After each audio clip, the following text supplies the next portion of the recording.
One of the biggest questions I'm personally being asked these days is, hey Ernie, how can I move my claims office to a virtual model? Now, I know it can sound scary at first because if you have a fragmented process and you're trying to figure this all out, it can be cumbersome because how are you going to use a different technology platform? Are you going to use a different provider to write the estimate? How do you have field appraisers involved? Can you still use shops? You're probably scratching your head saying, how do I do that? Well, with ACD, we've actually mastered the process. It all happens in our autolink technology. You can use it standalone, or we're also integrated with other partner providers out there, so it makes it seamless. But here's generally how it works. Number one, if you still want to use field appraisers, that's great. But with our platform, you can flex back and forth to a photo or virtual estimate, back to a field appraiser.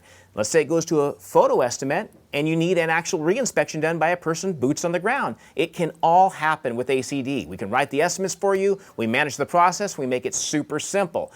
All you have to do is we set up your adjusters in our platform, they can start submitting assignments, and they have the ability now to flex back and forth. It's that easy. And then after that, we meet with you, we analyze the process, see how it's going, give you feedback, and provide you a ton of data and reporting.